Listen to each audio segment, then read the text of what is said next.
je voulais profiter de la rencontre d'aujourd'hui pour présenter les membres du conseil d'administration d'MTFO.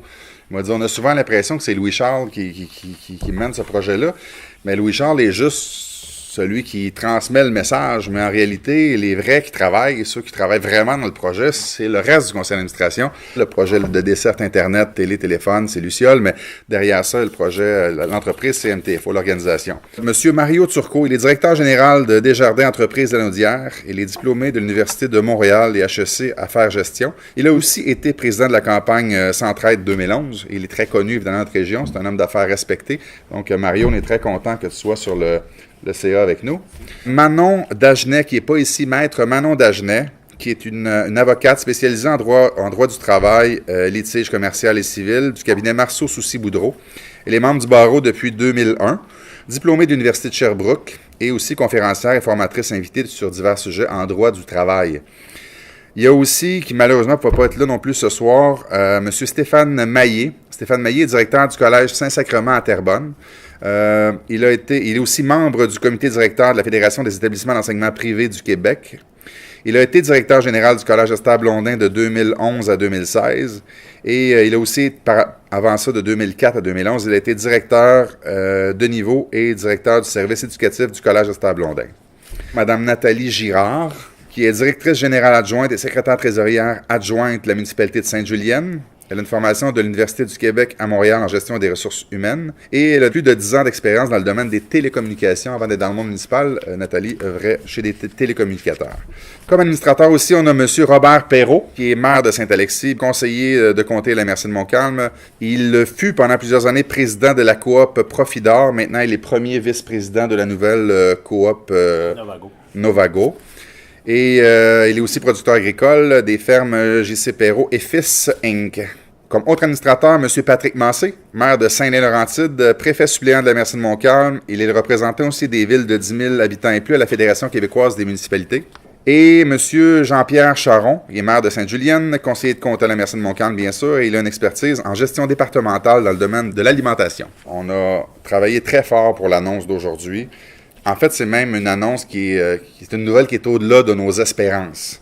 Pour réussir à amener un projet comme ça, qui il faut se le dire, assez différent de tout ce qui existe là, dans la province actuellement, ben il faut avoir un bon pilote dans l'avion.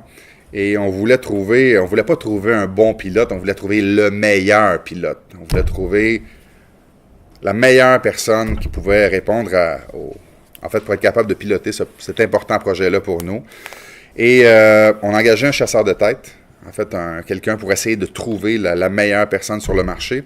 Et Mme Thiago de Souza, que je vais vous présenter dans quelques secondes, avait été approchée, non pas pour le poste. En fait, elle avait été approchée pour essayer de voir si autour d'elle, il n'y a pas des gens qu'elle pouvait connaître parce qu'on pensait qu'elle était indélogeable de l'endroit où elle était. On s'est dit peut-être qu'autour d'elle, il y a des gens qu'elle connaît qui pourraient répondre aux critères qu'on cherche et tout ça.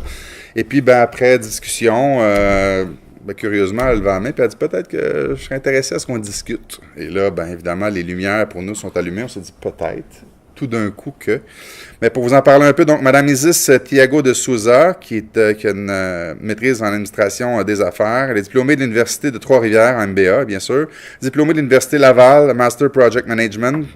Spécialisation en télécommunications chez Siemens en Allemagne. Diplômée de l'Université de Sao Paulo, au Brésil, évidemment, en génie électrique. Elle a plus de 25 ans d'expérience dans le domaine des télécommunications, en gestion, développement des affaires et ingénierie. Donc, on est très content. Mme de Souza travaillait jusqu'à il n'y a pas si longtemps pour une entreprise qui s'appelle Sogetel. Comme Charles l'a mentionné, c'est un projet audacieux, je crois. Quand j'ai entendu parler de ce projet-là la première fois, je me suis dit, wow, ça prend du courage, un MRC, d'entamer un projet si innovateur et si audacieux. Donc, pour moi, je tiens à souligner l'audace de cette équipe-là, des instigateurs de ces projets-là, qui pour moi est un projet innovateur et qui représente naturellement une innovation de rupture dans la fourniture de services de télécommunications, dans un sens où ça va être la première fois qu'une MRC va offrir des services de télécommunications à ses citoyens par ses propres moyens. Je mentionnais tantôt aux membres du conseil d'administration, On a vu des projets, moi-même j'ai participé à des projets avec certains MRC élus où on les aidait à fournir des services de télécommunication. Parfois, ils vont se prendre en main pour la construction du réseau de fibre optique. Parfois, ils vont faire des partenariats, mais je pense que c'est la première fois qu'on va faire un projet où la MRC met les infrastructures en place, les réseaux, une équipe pour gérer ces services-là. Donc, pour moi, c'est vraiment... pour moi, ça a été un plaisir et une fierté de rejoindre les projets Luciel. Ça n'a pas été pour moi une décision difficile à prendre, compte tenu que je suis très, très touchée par les communautés qui sont laissées à elles-mêmes, où les citoyens n'ont pas accès à un Internet haute vitesse de qualité.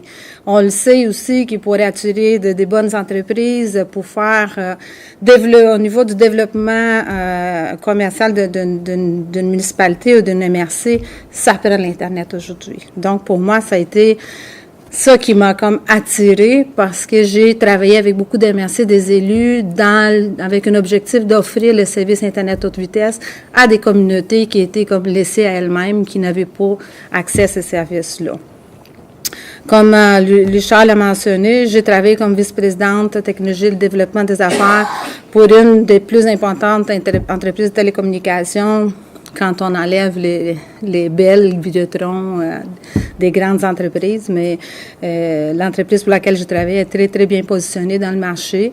J'ai travaillé avec eux à développer, depuis 2010, j'étais là, à développer un réseau de fibre optique, à mettre en place une tête de ligne pour la fourniture de la télévision, l'Internet.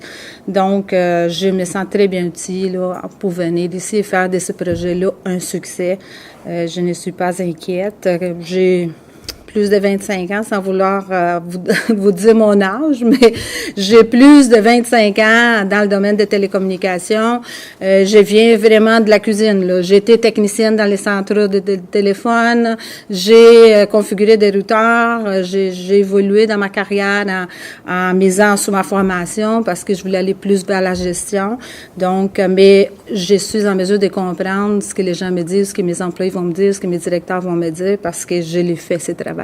Donc, ça facilite beaucoup la prise de décision. Donc, je suis vraiment honorée, puis je remercie les instigateurs de ce projet-là pour la confiance, parce que c'est quand même une position qui est très importante dans ce projet-là. Donc, je leur remercie pour la confiance.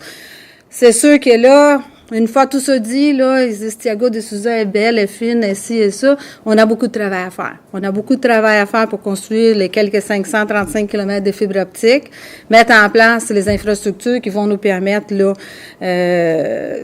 d'offrir à plus de 7000 Montcalmois et Montcalmoises, de participer à l'économie numérique en ayant accès à un service d'Internet haute vitesse fiable et performant. Donc, c'est ça l'objectif, c'est pour ça que je suis là. J'ai hâte. Là, j'ai commencé, ça fait depuis le 4 juin que je suis ici à la MRC à commencer à travailler. Je suis très bien entourée par ces beaux conseils d'administration-là, par Pierre aussi qui pilote les bureaux de projet. Donc, vraiment, pour moi, faire partie de ça, quand j'ai fait mes recherches, quand j'étais approchée, je commençais à rechercher c'est qui MRC Montcalm, c'est qui les projets Luciel. Et là, j'ai commencé à voir ça, ayant travaillé avec différentes MRC. J'étais vraiment impressionnée du dynamisme, de tout ce qui dégageait la MRC Montcalm et son préfet. Il faut que je le dise aussi, que le préfet, il est beaucoup pesé dans la balance pour moi pour travailler parce que c'est le président du conseil d'administration. Donc, tout ce dynamisme-là, tout ça m'a poussé à dire, OK, on y va. Je vais être à la tête de cette entreprise-là, qui, je suis convaincue, va être un succès dans l'industrie des télécommunications. C'est la personne la mieux qualifiée au Québec présentement pour faire le travail.